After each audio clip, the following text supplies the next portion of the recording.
Meus irmãos e minhas irmãs, nós ouvimos da palavra do Senhor, proferida para nós nesta noite, sobre a história de José, um dos filhos de Jacó, que era invejado pelos seus irmãos, rejeitado pelos seus irmãos, foi até mesmo vendido pelos seus irmãos.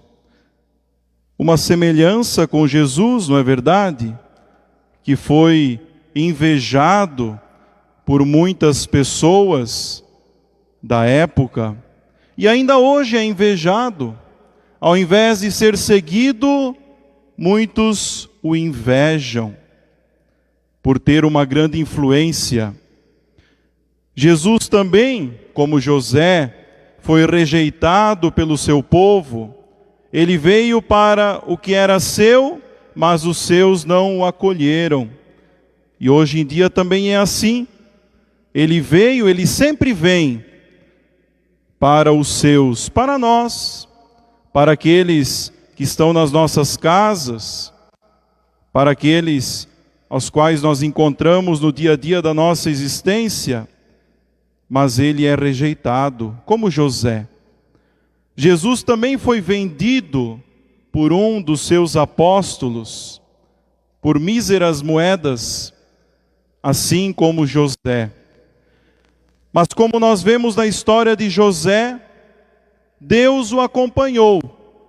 Mesmo José sendo humilhado pelos seus irmãos, sendo vendido, sendo escravizado, Deus o exaltou.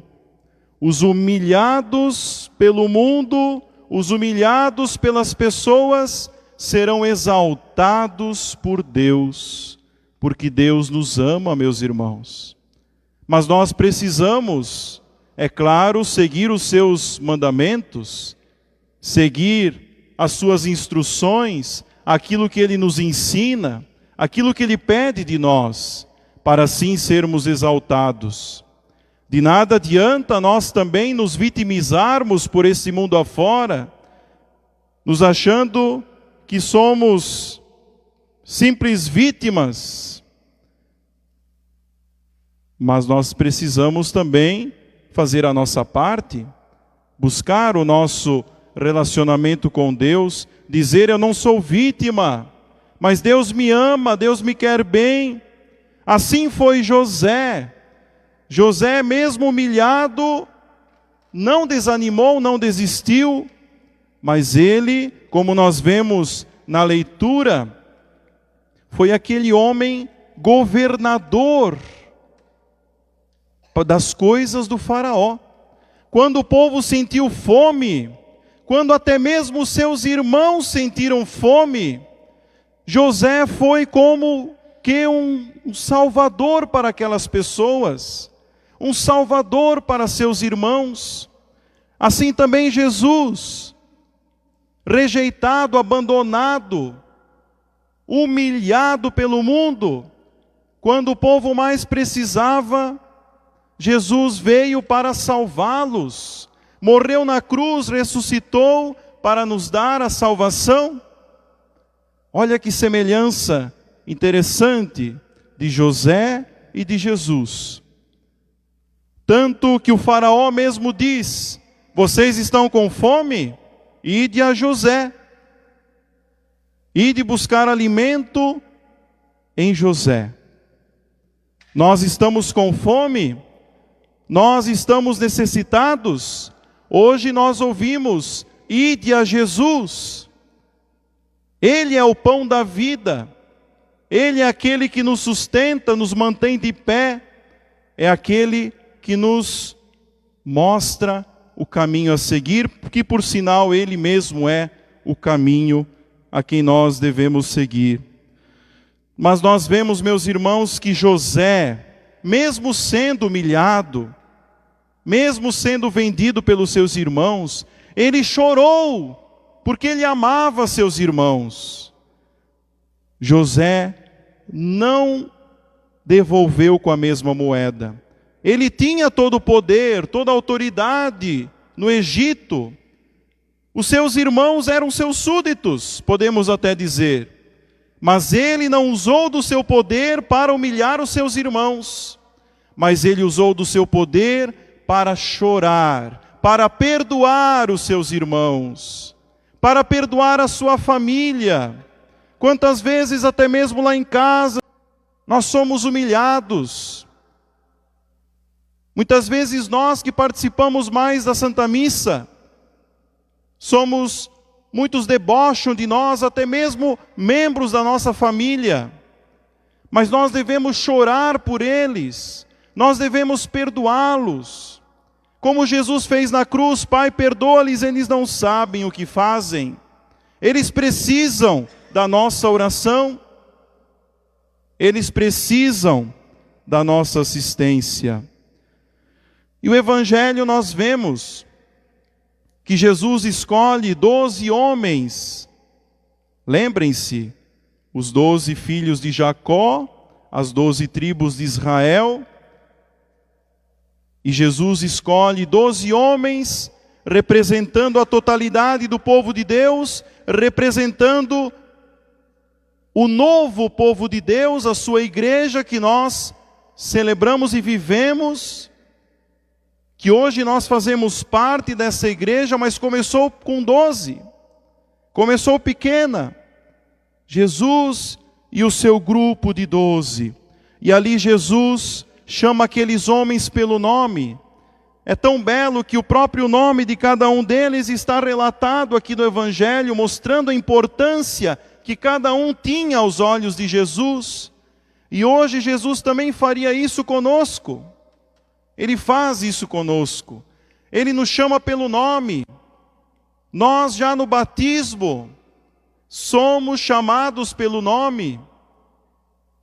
Quando nós somos ordenados, o padre é ordenado, ele é chamado pelo nome. Porque o nome nos identifica. É assim que Deus nos chama. É assim que Deus nos ama. Ele tem o nosso nome inscrito na palma da sua mão, como diz a própria Sagrada Escritura. E ele também dá poder àqueles apóstolos, como deu a José, como o faraó deu poder para José. Jesus dá poder para os seus apóstolos, mas esse poder não é isso que nós entendemos como poder pelo mundo afora. Quando nós falamos de poder, geralmente nós já lembramos de dinheiro, já lembramos de autoritarismo, de chefia, de governo. Mas o poder que Jesus dá para os seus apóstolos é de expulsarem os espíritos maus, de curarem todo tipo de doença e também de anunciar: o reino dos céus está próximo. Esse é o poder que todos nós temos pela graça batismal, meus irmãos. Não existe poder maior do que este, de estarmos no mundo para expulsarmos o mal, expulsarmos o pecado. Essa é a nossa missão. Não existe poder maior. Vamos fazer o bem neste mundo para que o mal não tenha vez na nossa vida. Vamos usar as nossas palavras, a nossa boca, os nossos lábios, para falar palavras de verdade, palavras da salvação que nós ouvimos na liturgia. Vamos usar o nosso coração para irradiar o bem, porque o bem sempre é maior que o mal. O bem sempre vai vencer o mal. Nós não podemos nos acomodar com o mal nas nossas casas, nas nossas famílias, na nossa vida. Este é o poder que Jesus mesmo dá para nós. Ele também dá o poder para a cura de todo tipo de doença. Ele nos cura. E talvez muitos possam perguntar: mas e a morte?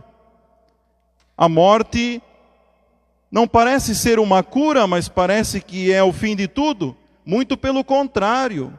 A morte, para um cristão de verdade, é a cura completa da nossa existência.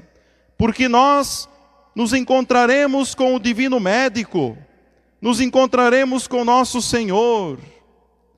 A morte não é o fim de tudo, mas é o início, o desabrochar de uma nova vida, da eternidade em Deus. Para quem morre, não há mais sofrimento, é a cura total, é a saúde completa.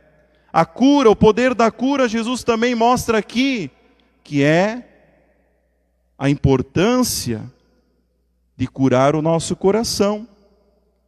Vocês lembram de José, como eu havia falado?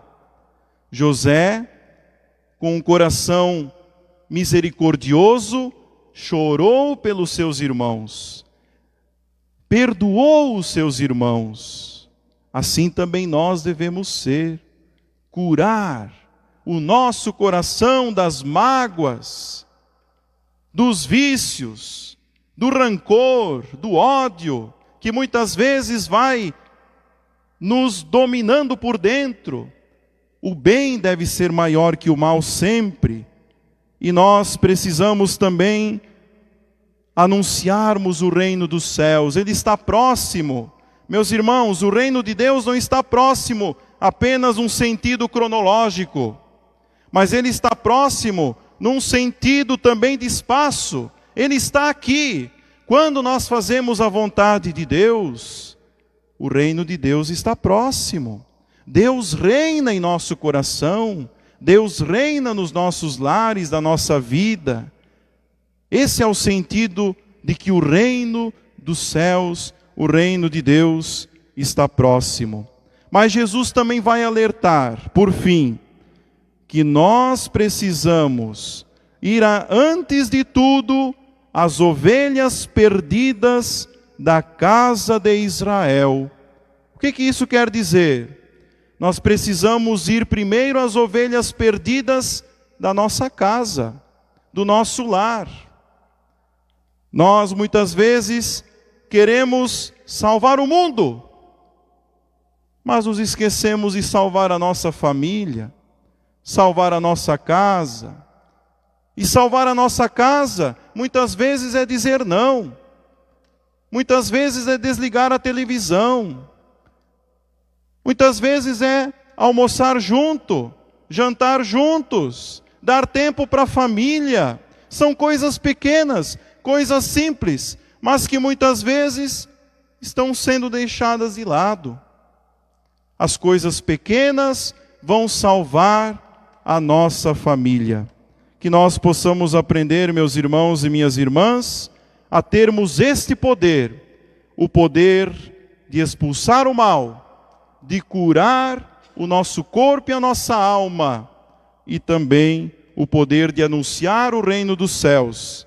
Esse poder não é nosso, mas é o próprio Deus que nos dá, para assim sermos grandes anunciadores da salvação.